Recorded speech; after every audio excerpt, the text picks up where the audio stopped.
Number 8. Suzuki B-King.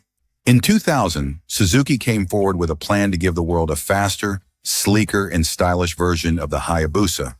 But this supposed to be revolutionary machine became a warning for the other bike manufacturers. 2008 Suzuki B-King. Now, somewhere along the lines of some crazy meeting, some guy came in drunk and he was like, I got an idea. Let's take the Hayabusa motor. Let's make a naked Street Fighter bike and powered by the Hayabusa and make it the biggest, widest, most giant. And then someone made a mistake in like some paperwork and it ended up actually becoming a thing. The B-King basically featured a 67.2 cubic centimeters engine.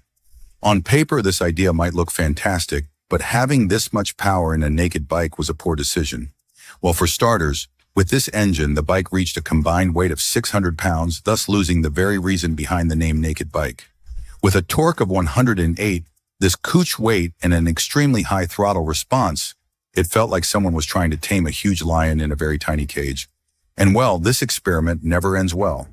Similarly, the bike's poor aerodynamics, tall stance, and awkward shape made the whole experience extremely uncomfortable. Now, if you're a highly experienced rider and you somehow manage to get a hold of how this machine works, one other thing that'll end up troubling you is the poor mileage. Just like the Vulcan, B-King 2 hardly managed to give 35 miles per gallon, making it unsuitable for longer rides. Suzuki B-King proved that experimenting doesn't necessarily mean that you'll get things right immediately. Experimentation is a necessity when we're talking about the motorcycle industry, but sometimes companies get way ahead during experiments, leaving practicality and customer satisfaction pretty much behind. That is exactly what happened to our next bike, another experimental disaster. Number 7, Honda DN01. So, this is the Honda DN01, a bike that at a first look seems like something from the future. And yep, that's right. If you show the picture of this bike to your local dealer, he'll first laugh a bit and then sternly warn you to not make this foolish purchase, giving you a whole list of things that are wrong with this weird-looking bike. Well, for starters, as I said, weird-looking, this bike's looks are another thing that Honda experimented with.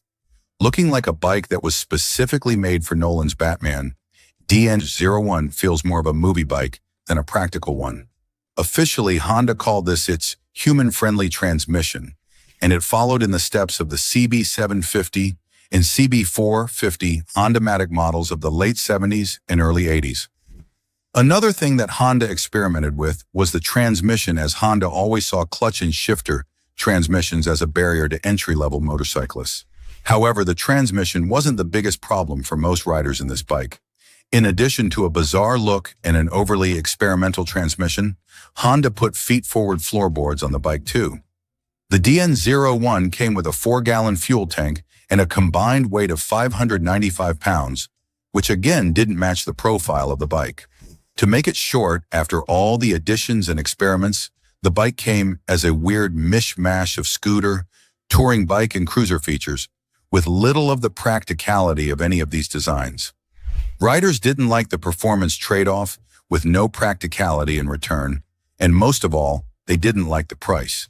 The DN01 was horribly overpriced considering its performance and looks, with the US market rate of $14,599, that too before taxes and fees.